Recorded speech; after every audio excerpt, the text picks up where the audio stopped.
Voltando com a nossa live BDFan, a gente deu aquele famoso liga e desliga, né? Que você liga, tem algum problema no computador, isso é um desespero, né? Tem algum problema no computador, você liga lá pro técnico e ele fala assim, você já ligou e desligou? Ah, já liguei e desliguei 500 vezes. Mas você tirou da tomada? Já tirei da tomada, tal.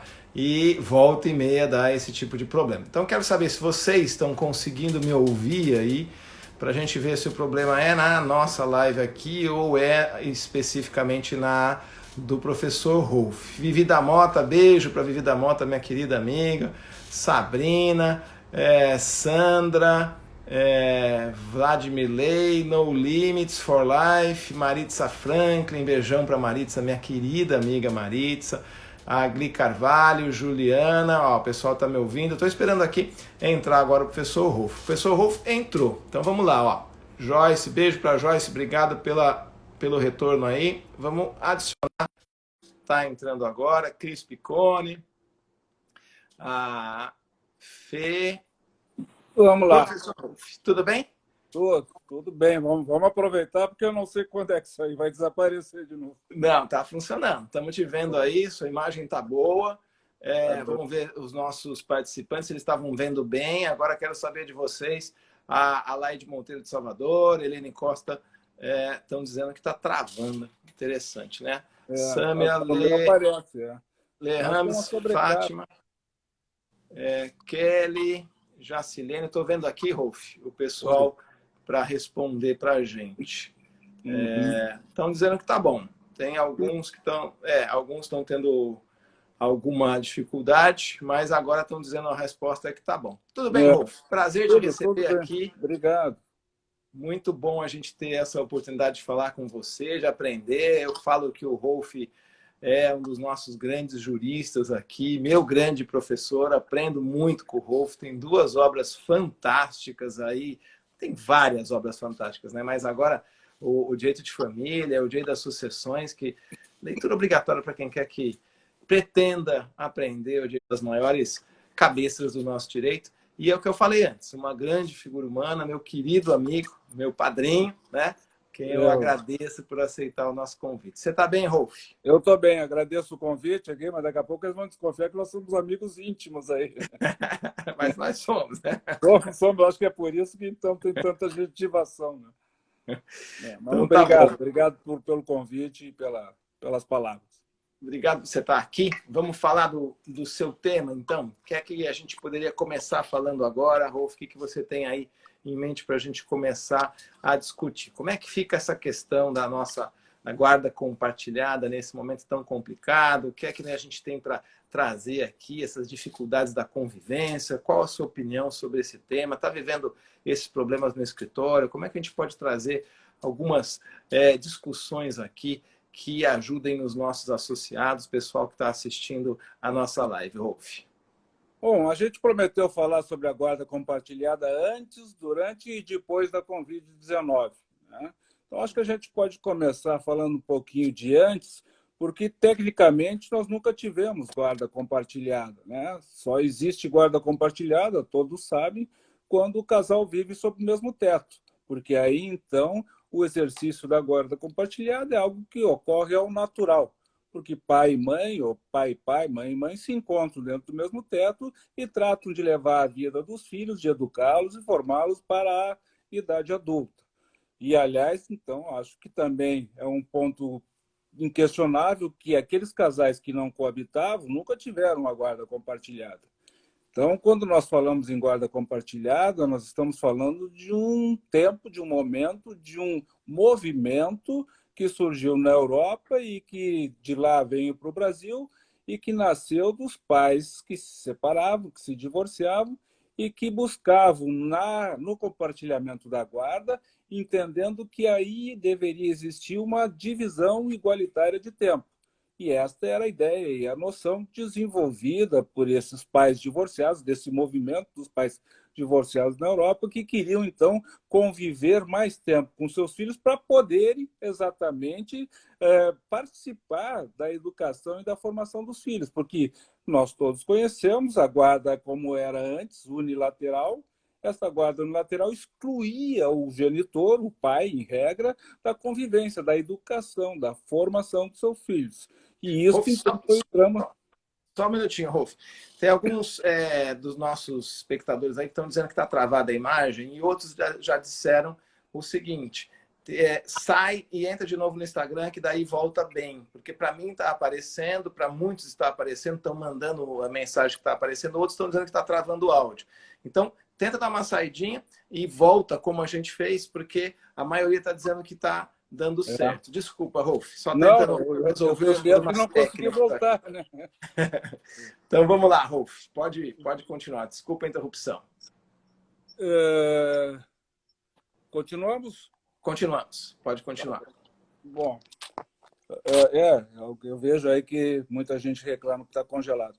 Então, essa é a ideia que nós temos de um aspecto histórico da guarda compartilhada, né? Porque eu dizia, só os pais que coabitavam que tinham a guarda compartilhada. Outras situações várias que existiam de pessoa que tinha filho com amante, de pessoa que tinha filho com a namorada ou com a noiva, essas situações todas jamais se cogitou da guarda compartilhada. Por isso que eu sempre entendi que nós tínhamos que fazer uma divisão do que efetivamente representa a guarda compartilhada, porque nós falamos dela, às vezes, sem ter noção exata do que representa essa guarda compartilhada. Ao meu ver, no meu entendimento, a guarda compartilhada precisa ser bifurcada entre guarda compartilhada física e guarda compartilhada jurídica, no sentido de que a guarda compartilhada jurídica é o que efetivamente interessa a ambos os genitores, que é a necessidade, a obrigatoriedade e a imperatividade de ambos participarem das questões de maior relevo na construção da personalidade, da formação e da educação dos seus filhos. Algo que antes era delegado única e exclusivamente para as genitoras, para as mães. E esse é um problema que nós, homens, criamos, infelizmente. E eu até, de certa forma, me sinto autorizado a falar sobre isso, porque pela idade que tenho, pelo tempo que convivo com o direito também, e aí como pessoa e como advogado, eu vivi na década de 70 realidades que foram mudando de lá para cá. Estamos falando de 30, 50 anos para trás, e nesses 50 anos nós conseguimos construir uma história culturalmente falando, que talvez até explique, identifique por que hoje nós temos tanta dificuldade em deslanchar, em aceitar, né, em estabelecer essa guarda compartilhada, que depois nós até podemos continuar falando sobre ela, do que representa, etc., etc., mas talvez um intervalo, um parênteses, só para então nós entendermos por que esta cultura da guarda materna está tão presente na nossa vida, ou culturalmente enraizada, que nós não conseguimos nos livrar dela, nem os juízes, nem os tribunais conseguem estabelecer exatamente a guarda compartilhada. Se nós olharmos o que eles estão fixando de guarda compartilhada, eu diria que é hipócrita a guarda compartilhada no Brasil, porque essa ideia de guarda compartilhada com a residência de referência materna, isso não deixa de ser a guarda unilateral que sempre foi. Voltamos ao assunto depois, Agui, mas então só para identificar culturalmente de onde... Está me ouvindo? Está me ouvindo? Estou te ouvindo, estou te ouvindo. De onde nasce, então, essa ideia de que a guarda é sempre materna?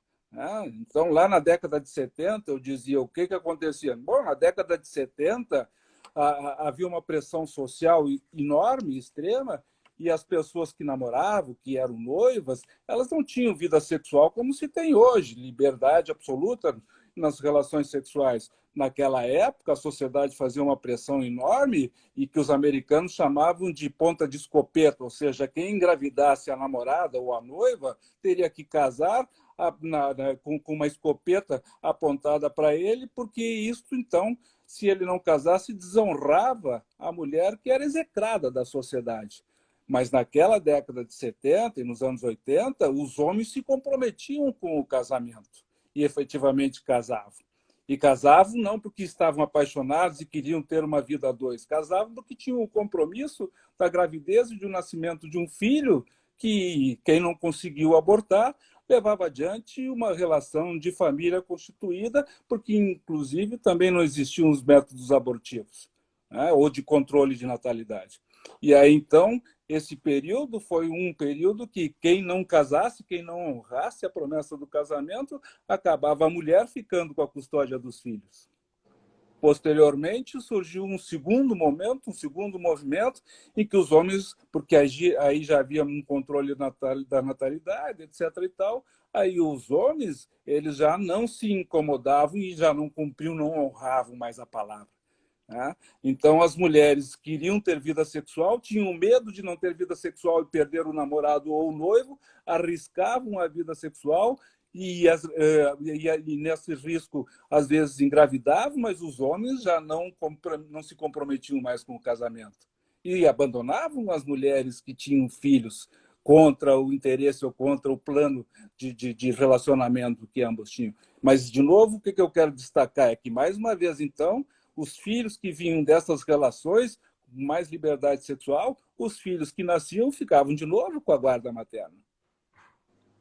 E agora, então, nós chegamos nos dias atuais, para encerrar essa trilogia, e nos dias atuais nós temos autonomia das pessoas, independência das pessoas, liberdade sexual, nós temos relacionamentos que não decorrem única e exclusivamente do casamento, mas também, de novo, o compromisso do engravidamento, da mulher engravidar, e se essa relação não for assumida por um casamento, ou muitas vezes nós somos testemunhas e temos processos, investigações de paternidade que surgem a todo tempo, de pessoas que então não assumem a paternidade dos seus filhos, e de novo, porque estou só fazendo uma referência cultural, de novo os filhos ficam sob a custódia da mãe.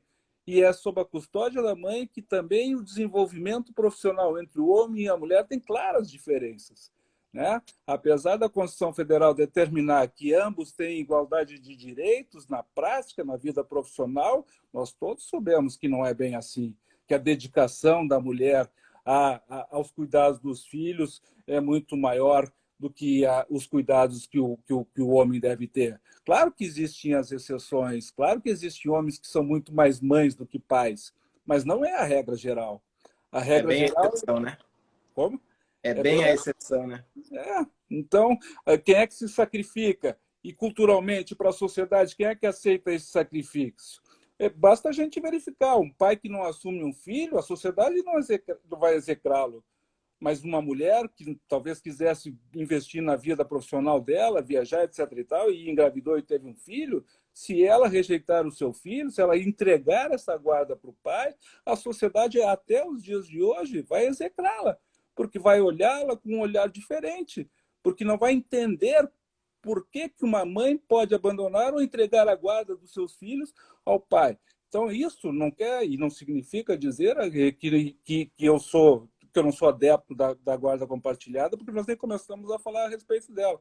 Mas isso significa dizer que, culturalmente, nós estamos tão arraigados, tão enraizados com a ideia de que a guarda efetivamente é materna, ou que os cuidados da mãe têm que ser dobrados ou ser diferenciados dos cuidados dos pais, que, naturalmente, todos nós, lidadores do direito, quando vamos tratar de uma questão de guarda, e os julgadores de hoje são os que viveram no passado, aquelas décadas de 70 e 80, então, até que se consiga transpor essa cultura toda da guarda materna, da guarda da mãe, da guarda lateral, aliás, a própria discussão da guarda tem 4 ou 5 passagens diferentes, e todas essas, e podemos ver mais adiante, todas essas passagens sempre priorizaram a custódia dos filhos com a mãe. Então, para resumir o que eu tentei dizer nesse primeiro tempo da nossa fala, é que efetivamente nós temos que transpor uma barreira que é muito difícil ainda nos dias de hoje, passados 50 anos do período que historiei, ainda é muito difícil se tratar de uma guarda que não passe pelos cuidados maternos. Eu concordo plenamente com você, Rolf. A gente vê isso é um registro histórico fantástico que você fez. A gente vê isso, a gente sentiu isso, né? Eu fiz 50 anos no ano passado e a gente, e a gente tem essa exata imagem, né? Sempre a guarda atrelada a função da mulher, né? A mulher exercendo uma tríplice, uma quádrupla função, né? Ela é a dona da casa, ela tem que ser excelente profissional, ela tem que exercer a guarda de maneira Exemplar. única e o homem continuando naquela posição de provedor. Ah, eu vou trabalhar, volto e etc. E tal. E isso hoje, eu sei que a gente ainda não vai passar por hoje, mas isso, só para dando um salto, hoje tem sido muito sentido, né? Porque com o confinamento, os pais estão tendo que participar mais e eles acho que estão percebendo a importância dessa função que tem sido relegada à mulher daquela forma. A mulher que trata dos filhos e etc e tal, ela quer estar com os filhos, e eles estão sentindo que é isso, né? Temos uma amiga em comum, a Silvia Marzagão, que fala sempre isso: mulheres, deixem os maridos, os ex-maridos, os pais ficarem com as crianças também, porque também te dão um desafogo e eles vão ter as suas funções, e eles vão perceber o que é essa, essa atuação incessante da mãe no que tange a criação e a educação dos filhos. Mas voltando, Rolf, e depois dessa parte inicial aí, o que nós temos da guarda compartilhada como panorama? Eu só queria acrescentar mais um dado rápido, que é o fato de que a Constituição Federal reconheceu as famílias monoparentais. Mas se nós olharmos o histórico das famílias monoparentais, geralmente são filhos que vivem com a mãe.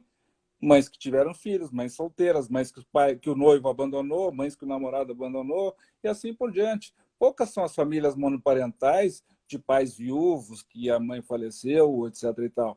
Podemos falar em famílias monoparentais, lembrando de uma guarda também estabelecida em favor da mãe. E um outro dado que nós não temos, mas é uma estatística da Argentina, ainda do aspecto cultural, e prometo que paro de falar a respeito disso.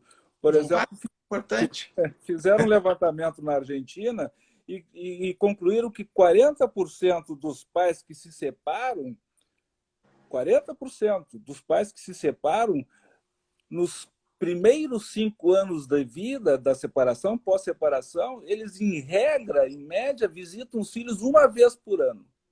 Uma vez por ano? Uma vez por ano. 40% é um número. 40% dos pais separados visitam os filhos uma vez por ano. Então, veja assim, quando eu digo, bom, a guarda compartilhada, que nós dividimos entre física e jurídica, então esse é o próximo passo a ser explicado. Quando nós compartilhamos esta guarda, nós temos que identificar qual a guarda que nós estamos tratando, de que guarda efetivamente nós estamos nos referindo. Né? Porque, insisto nessa questão, a regra geral é que a mãe cuide dos filhos e se empenhe mais com esses cuidados. Existem exceções, mas não é a regra geral. Então, por conta desta clara evidência, né, de que as mães se ocupam mais com os filhos, os próprios tribunais acabaram, então, com relação à lei da guarda compartilhada. E lembra aqui, nós temos 2 leis, uma de 2008 e outra de 2014, se não me falha a memória.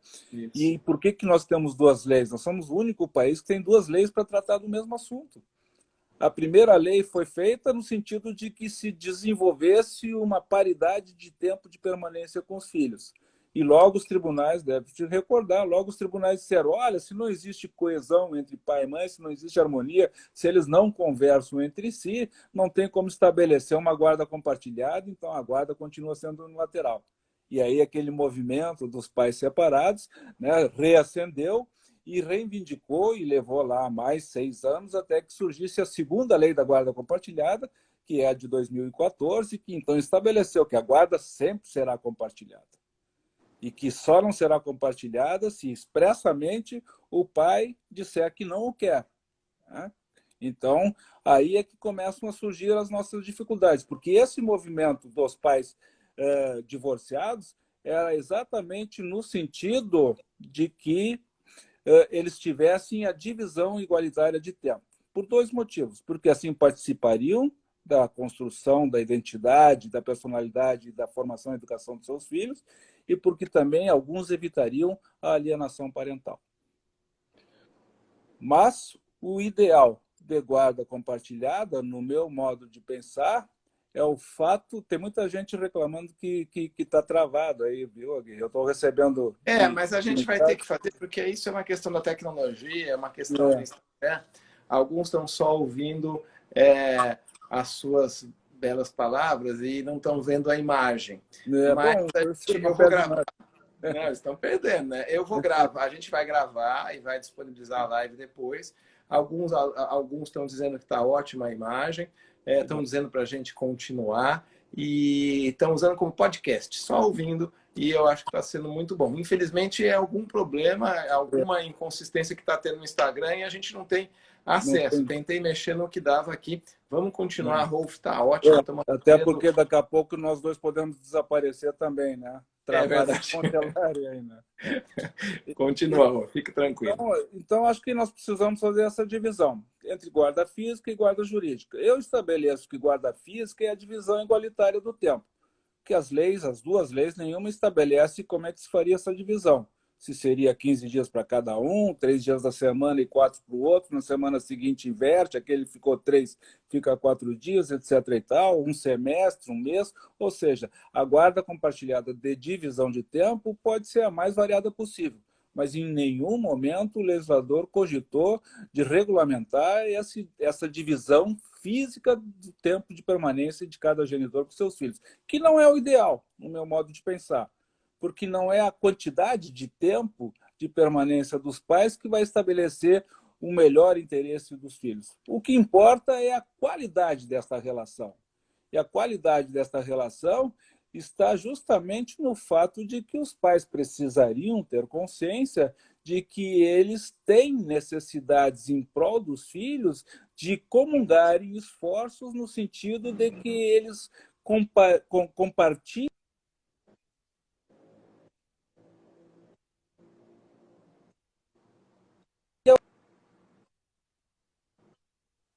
E agora nós começamos a ter começou a travar.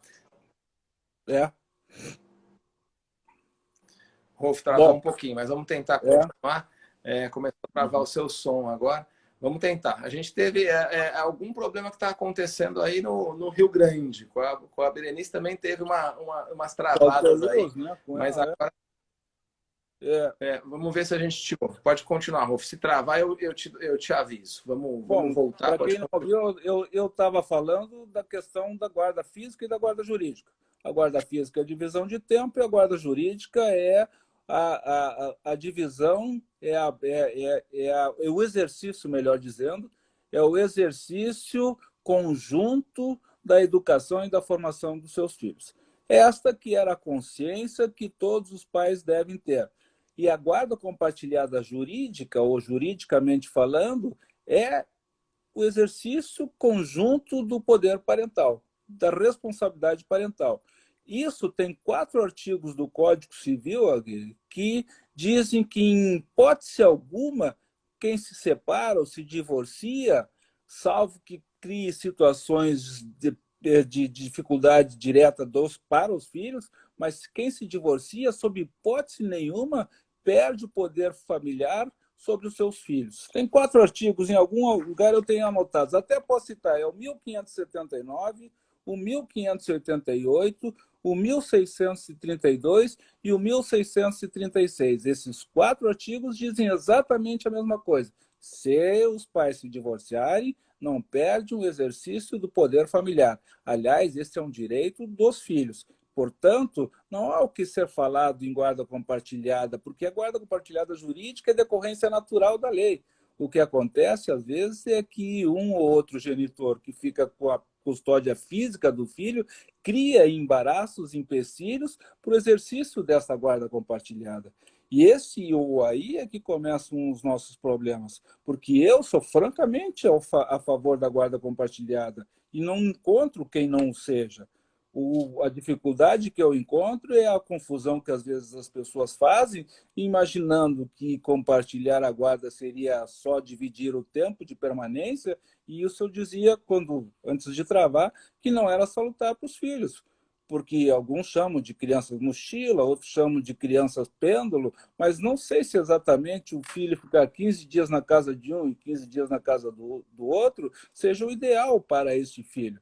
por isso que os próprios tribunais criaram as residências de referência, né? Que foi uma forma dissimulada de dizer, olha, a rigor, a guarda continua sendo materna, mas não chamam mais de guarda materno ou de guarda unilateral, chamam de guarda com residência de referência, ou seja, a criança tem que ter, e isso está certo, tem que ter uma residência que é a sua referência, porque senão eu imagino que para uma criança que não sabe se no dia 2 vai estar na casa do pai, no dia 3 na casa da mãe, ou se é ao contrário disso, e se os amigos da escolinha que com ele vão interagir, se devem procurá-lo na casa do pai ou no telefone da mãe, e ele então tem que andar como os outros dizem, com uma mochila nas costas, eu não sei se esse é o ideal de compartilhamento de guarda. O ideal é exatamente que, e nós, acho, adultos também precisamos disso, nós temos que ter a nossa residência de referência, nós temos que ter o nosso lar e o nosso porto seguro. Se nos tiram isso, se nos deixam como andarilhos, sem saber exatamente para onde vamos no dia seguinte ou no dia ou em cada dia da nossa vida, eu acho isso extremamente preocupante. Então, não deveria funcionar uma divisão de tempo, mas sim, e ninguém pode tirar de ninguém isso, o exercício do poder familiar. Esse é que nós temos que tratar como guarda compartilhada. Como, de que maneira nós podemos reconhecer a existência de uma guarda compartilhada e de que maneira nós podemos insistir para que esta guarda compartilhada, que eu chamo de jurídica, que ela seja implementada e que não existam, que não hajam, e que não haja, perdão, empecilhos, dificuldades, às vezes boicotes que são muito comuns, que são feitos pelas dificuldades, pelos ressentimentos, pelas dissensões dos adultos. Todos os filhos têm direito de convivência com seus pais. Todos os filhos têm obrigatoriamente o direito de serem criados por ambos os seus genitores. Isto é inquestionável, isso é indiscutível, isto é cláusula pétrea de uma criança e de um adolescente. Ninguém pode abrir mão desta obrigação. Aliás, nós não podemos abrir mão nem do nosso pátrio-poder, nós somos destituídos dele por nosso comportamento. Nós não podemos voluntariamente abrir mão do nosso pátrio-poder. E, em função disso, o exercício do poder familiar, esse está presente, esse é que tem que ser assegurado. As nossas dificuldades em juízo e nas famílias são exatamente dos pais que escanteiam, deixam em segundo plano os seus filhos porque querem usar, às vezes, desse direito ou da exclusão desse direito, a sua forma de vingança ou de ressentimento, e a gente sabe que isso não termina nunca. Né? Existe até um livro antológico da Judith Wallerstein, que foi publicado na década de 80, cujo título era O Divórcio 10, 20 anos depois, que era exatamente uma pesquisa que fizeram acompanhando pais que se divorciavam na década de 80, e eles constataram, os pesquisadores, que os ressentimentos, as brigas, as diferenças seguiam por 10, 20 anos tão presentes como no dia do divórcio. E as pessoas que são ressentidas, que têm mágoas, que guardam mágoas das suas relações, elas usam os filhos, de um lado e do outro, para que encontrem no filho o instrumento para atingir o outro genitor. Eu acho que esse é o nosso grande problema. Agora eu parei, não parei. Nada, eu entendo também. Esse dever de cuidado, genericamente falando, eu acho que está expresso no artigo 227 da Constituição Federal e também no artigo 229 da Constituição Federal. E eu sempre lembro dele quando a gente trata daquele acórdão sobre indenização por abandono afetivo, que a ministra Nancy Andrighi, que é o recurso especial 1.159.242, que a ministra Nancy Andrighi fala exatamente que existe um dever de cuidado que não está expresso por essa expressão, mas está expressa na norma constitucional, como que exatamente o que você falou, dever de sustento, de guarda, de educação. E esse dever é um dever inerente aos pais, mas é um direito dos filhos também. A violação desse dever de cuidado, ela importa numa violação de um direito fundamental dos filhos. é o afastamento ou o apartamento, né? Ou um pai se afastar, ou o outro pai apartar aquele filho, o que pode até, né, Rolf, caracterizar uma hipótese de alienação parental, né? Alguma das situações que você levantou aí, um pai dificultando o exercício do poder familiar pelo outro, isso pode até caracterizar alienação parental também, né, Rolf? O que é muito frequente e o que eu agora tenho identificado nesses tempos de pandemia, de isolamento, tem muita gente abusando do seu direito, abusando do direito da guarda, abusando do direito da convivência, né? Criando empecilhos, se distanciando, só para boicotar, que é exatamente esse o aspecto, né? Da alienação parental, o uso da alienação parental, tentando se favorecerem de uma situação atípica, inusual, nunca antes vivida, de um isolamento, e aí então a gente tem enfrentado nos processos requerimentos de mães ou de pais que tentam excluir o outro genitor da convivência dos filhos, não porque isso seja prejudicial para a prole, porque nunca foi e nem tem por que ser ruim para os filhos. Qual o filho que não tem interesse na convivência com os genitores? Só se for um crápula. Em caso contrário, geralmente as restrições partem dos adultos. Os adultos é que alienam ou tentando sugestionar a criança para que evite o seu genitor, o outro genitor, ou até, às vezes, o que nós chamamos de autoalienação, quando o próprio genitor, consciente ou inconscientemente, afasta da sua convivência os seus filhos. Mas essas são dificuldades, são problemas que nós encontramos nas pessoas adultas, nos pais, de um modo geral. Claro que eles, pais, têm expectativas quando do divórcio. Quem é que ninguém gosta de perder a convivência com seus filhos? Provavelmente sempre esse foi o maior custo do processo de separação. Acho que nem é a questão patrimonial, pelo menos não deveria ser, se bem que tem muita gente que bota o dinheiro acima de todo e qualquer outro valor. Mas a rigor, talvez a maior dor, o maior sofrimento de quem se divorcia é viver um deles afastado dos filhos, nunca mais, ou não poder mais participar da educação e da formação dos seus filhos. E assim era sempre quando nós tratávamos de uma guarda unilateral. Bom, esta guarda unilateral, esse modelo está absolutamente superado. Agora, se sabe que quando os dois vivem juntos, sob o mesmo teto, eles vão acertando a forma de educar. Mas quando eles se separam, cada um dos pais ou dos genitores tenta implementar o seu modo de ser, a sua maneira de educar. E aí também começam a surgir os problemas, né? Porque um às vezes educa mais, o outro deseduca, um é mais condescendente, o outro é mais rigoroso, e aí começam os problemas que em tudo isso se criam dificuldades e expectativas, né, que precisam ser consertadas, né? Nós temos uma série de coisas que aparentemente parecem ser irrelevantes, mas que no cômputo geral elas têm uma influência muito grande, né, no arranjo, no acerto, no encontro de valores de pais que devem exercer a guarda compartilhada. Se me perguntarem, eu sou a favor da guarda compartilhada? Absolutamente.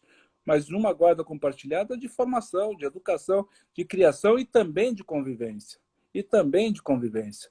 Mas, evidentemente, que essa convivência tem que respeitar as necessidades dos filhos, a individualidade dos filhos, as tarefas que os filhos têm, e esta é a dificuldade que se encontra, porque as pessoas, às vezes, muitas delas não estão interessadas no compartilhamento físico, muito usam desta possibilidade, desse direito, para não pagar pensão, ou para pagar pensão a menos, ou para negociar a partilha de bens, e outras vezes existem, mas não digo que seja a regra geral, muitos pais que realmente, diferente do passado, participam efusiva e efetivamente da vida dos filhos. São pais que quase que imitam as próprias mães, ou são mais mães do que pais.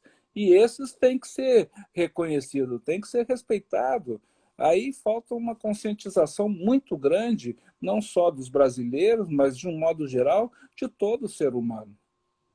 Essa conscientização falta e as pessoas acabam esquecendo do interesse do filho, né? Acabam pensando no seu próprio interesse, voltados ali para as suas próprias vicissitudes, utilizam a guarda ou o controle aí, o estar com o filho como uma forma até de, às vezes, emulação com relação ao outro, e o próprio filho acaba sendo prejudicado, o que é muito complexo. A gente tem visto isso agora, nesse tempo extraordinário de pandemia, né? Algumas discussões, eu tenho tido algumas discussões com alguns amigos, o próprio Rolf sobre o tema, com a Ana Paula, com a Silvia. Recebi agora, está aqui assistindo a gente o Daniel Blix, tá, a Fabiana Domingues, a Luciana Xavier, o Felipe De Pierre, estão todos aí assistindo a gente também, os nossos queridos amigos. E tem gente perguntando, Rolf, como é que a gente faria agora, né, para resolver essas questões.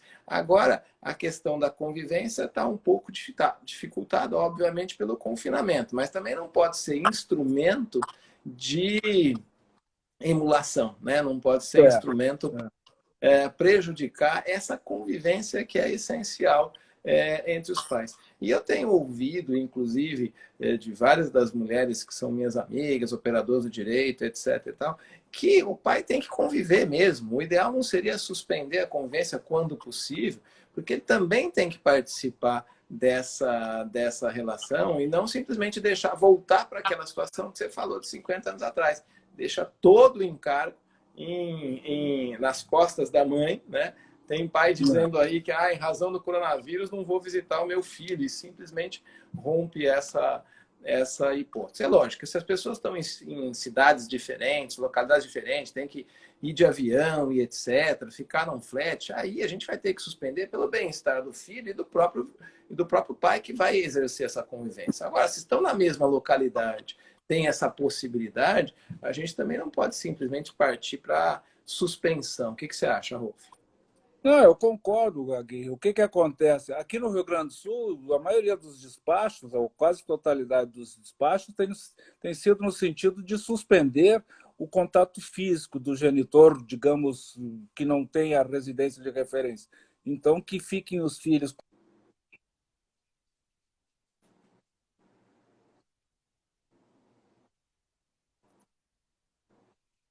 Rolf, Pela deu uma internet. travada de novo, Rolf. Tá me ouvindo agora? Não, volta só um pouquinho para o pessoal que perdeu. Você falou que aí no Rio Grande tem tido muitas decisões no sentido de simplesmente suspender. E aí no travou. Rio Grande do Sul tem tido essas decisões, tem sido a maioria delas, de suspender pura e simplesmente. Às vezes.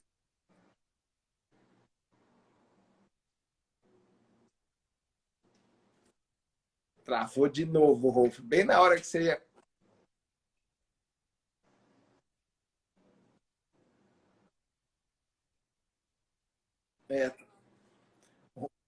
O Rolf está travando de novo, Rolf.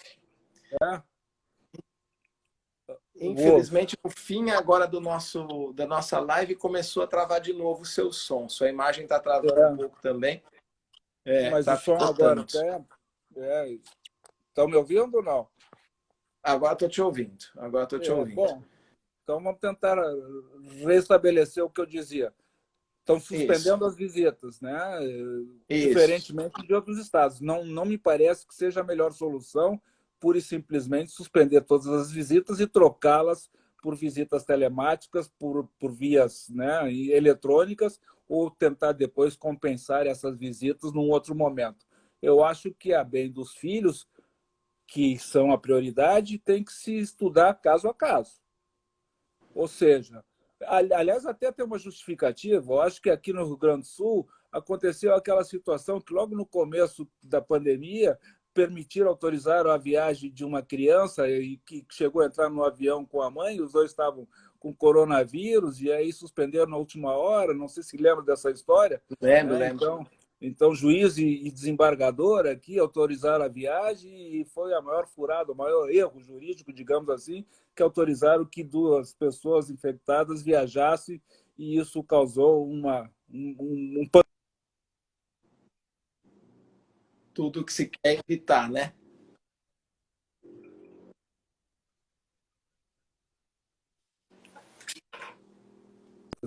vivente. Mas não é o caminho, né? Ou seja, claro que quando se trata de pais com mais idade, com mais de 60, ou com a convivência com os avós, tem que se tomar cuidados. né? Os filhos são a prioridade. Agora, quando os pais viajam, aliás, quando os pais moram longe e o deslocamento é muito grande, aí talvez não convenha essa convivência. Quando os pais têm atividades de risco, né, ou são médicos ou enfermeiros, ou circulam muito e não estão em isolamento e que então são mais sujeitos e vulneráveis à infecção, esses, evidentemente, têm que se tomar os cuidados a bem dos filhos. Mas tem pais, tem genitores que tomam todos os cuidados e os deslocamentos são mínimos possíveis.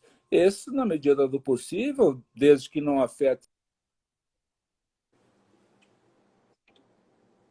o direito da convivência, porque isso é importante para os próprios filhos. Eu sou avô, eu já estou quase um mês sem ver meus netos. Eu me ressinto muito dessa falta que eu tenho de contato físico com os meus netos, né? Mas sou obrigado a vê-los através da internet, né? Ainda bem que tem internet para minimizar. A gente tem uma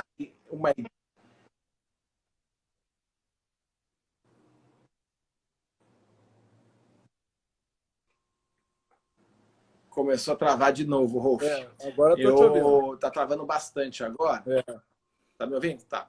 tô te ouvindo. A gente tem uma ideia aqui de uma solução talvez fosse fazer nesse período de pandemia, se fosse possível, esse traslado aí, essa mudança de residências da residência principal para outra, fazer como é feito nas férias, porque daí a gente evitava uma mudança muito frequente para preservar o interesse dos filhos e aumentava a convivência aí de ambos os pais, como é feito nas férias. Vamos dividir aí nesse período excepcional de pandemia. Isso teria até uma solução também, acho que interessante, para a questão dos alimentos, né? Porque os pais dividiriam, nesse momento de diminuição da remuneração, eles dividiriam os alimentos in natura, né? Aqueles do dia a dia, alimentação e etc. e tal. Então, talvez fosse uma solução interessante ao invés de suspender. Não, vamos fazer é diferente, vamos ampliar esse período, né? 15 dias com um, 15 dias com outro, ou 10 dias com um, 10 dias com outro, evita tantos deslocamentos e daí eles participam mais. Porque nós também temos um problema que eu tenho visto, que é o trabalho remoto, né? Os pais estão exercendo trabalho remoto aí, e em casa com os filhos, com aquela preocupação, isso também tem sido um objeto de discórdia. Alguém falou aqui, eu não lembro, aumentou a violência doméstica. Esse é um efeito terrível desse confinamento, né? Porque as pessoas agora estão tendo um convívio maior, e eu falei com uma professora que é especialista em violência doméstica, a professora Patrícia Tuma, minha amiga, ela falou, isso acontecia já, os momentos de violência doméstica são os finais de semana, em que eles voltam para casa, e daí o marido ele começa a agredir a mulher. Agora, com esse confinamento, isso aumentou. Então, são algumas vicissitudes que a gente está sofrendo em razão desse confinamento. Uma delas diz respeito à convivência da criança e adolescente com os seus pais. Que mais, Rolf? Indo para os nossos finalmente, porque já já o Instagram vai derrubar. Nós estamos chegando em quase uma hora aqui. Eu acho que a gente podia ir encerrando a nossa live. Vou fazer uma promessa. Pode falar, Rolf. Essa referência, nós temos que reescrever o direito de família. Ontem eu dizia, nós vamos reescrever o direito de família. O que nós estamos aprendendo nesses tempos de pandemia, de novas situações que jamais foram pensadas, que vão nos trazendo outros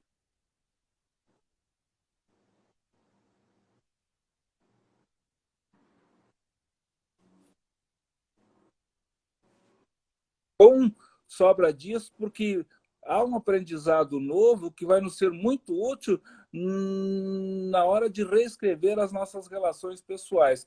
Estamos descobrindo que a vida não é eterna, ela é bastante finita e que todos nós estamos sujeitos a, de um dia para o outro, desaparecermos da face da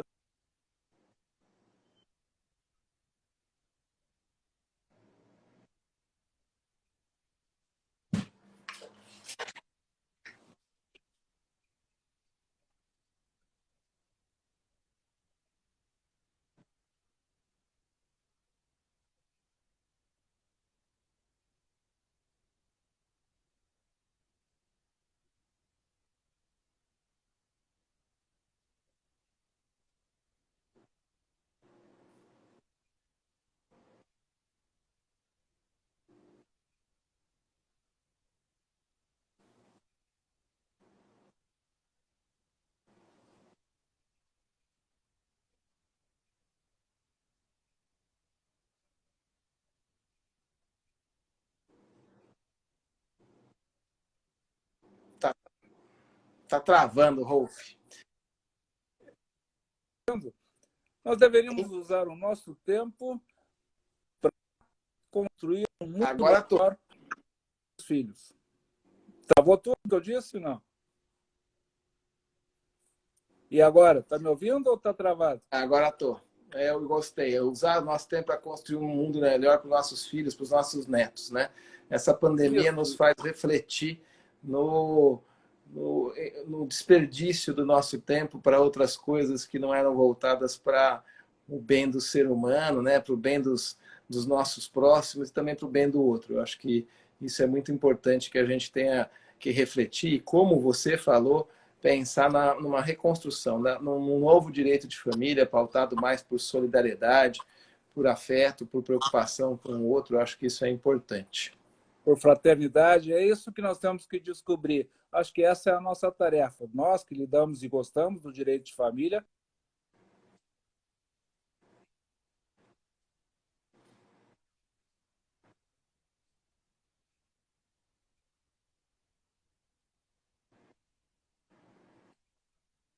da convivência dos pais, como deve ser num mundo harmônico e inteligente.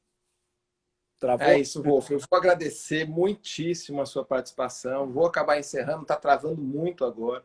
Vamos fazer uma promessa aqui de que num momento melhor a gente vai fazer uma outra live que não trave tanto para a gente não perder as suas preciosas palavras. Te agradeço mais uma vez, agradeço o seu convite, a sua participação.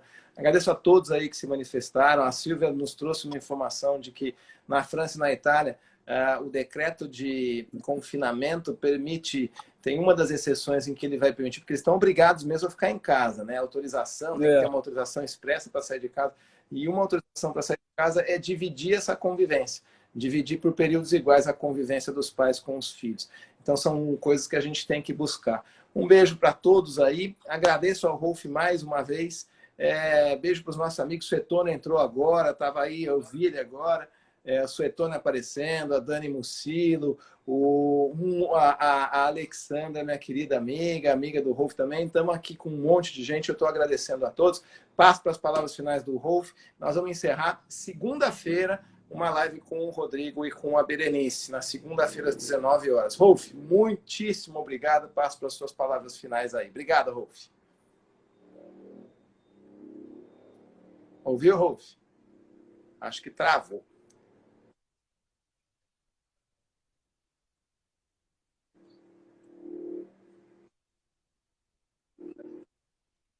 Pense com aqui.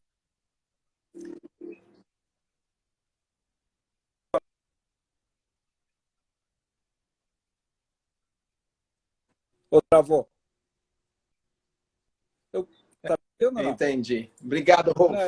Muito obrigado. Eu vou encerrando aqui, que está travando. Agradeço a todos. Um beijo para Ana Luísa Portores. Obrigado. Beijo a todo mundo aí. A gente se vê então na segunda-feira com a outra live BDFan. Abraço, Rolf. Muito obrigado, gente. Obrigado. Até.